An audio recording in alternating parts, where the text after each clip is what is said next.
नमस्कार मैत्रिणींनो, काल इथे मी होळीच्या नैवेद्यासाठी बटाट्याची भजी केली होती। त्याची रेसिपी तुमच्यासोबत शेअर करते। तर इथे मी डाळीचं पीठ घेतलंय, 2 चमचे तांदळाचं पीठ, नंतर मीठ, तिखट, हळद, ओवा आणि जिरे घेतलेले आहेत। तर नैवेद्याच्या ताटावर वाढण्यासाठी हे भजी करायचे आहे, त्यामुळे इथे मी लसण, कांदा यांचा कुठलाही वापर केलेला नाहीये। तुम्हाला हवं असल्यास तुम्ही यामध्ये घालू शकता।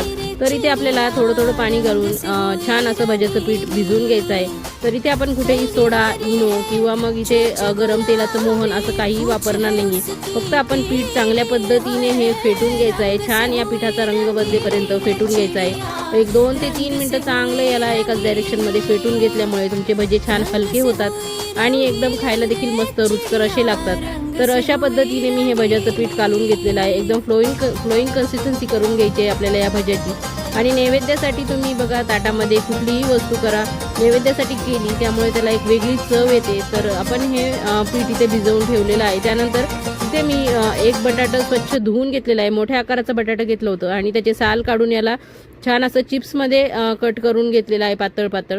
तर ते आपण पाण्यामध्ये धुवून घेतलेत आणि नंतर नॅपकिनमध्ये टाकून कोरडे करून घेतलेत। अशा पद्धतीने कोरडे चिप्स करून घेतले की ते आपल्याला पिठामध्ये बुडवून छान तळता येतात। जर डायरेक्ट पाण्यातून आपण ते चिप्स काढून पिठामध्ये टाकले तर पीठ पातळ होत जातं आणि चिप्स भजे आपल्याला पाहिजे तसे होत नाहीत। तर अशा पद्धतीने चांगले हे चिप्स कोरडे करून घ्या आणि नंतर पिठामध्ये बुडून तळायला घ्या। तर इथे तेल तापत ठेवलेलं आहे। अशा पद्धतीने हे डीप करायचे आहेत आणि एक करून सोडून घ्यायचे आहेत। तर छान असे मस्त हे पुरीसारखे फुलून येतात आणि एकदम मस्त गोल गरगरीत असे भजे तयार होतात।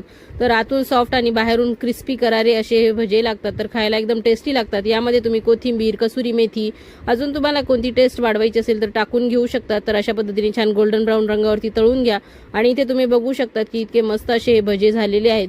तर इथे मी तुम्हाला एक तोडून दाखवते। आतून सॉफ्ट झालाय आणि वरतून क्रिस्पी करारा झालाय। तर नक्की ही रेसिपी ट्राय करून बघा, कशी झाली ते नक्की कमेंट करून सांगा। थँक्यू।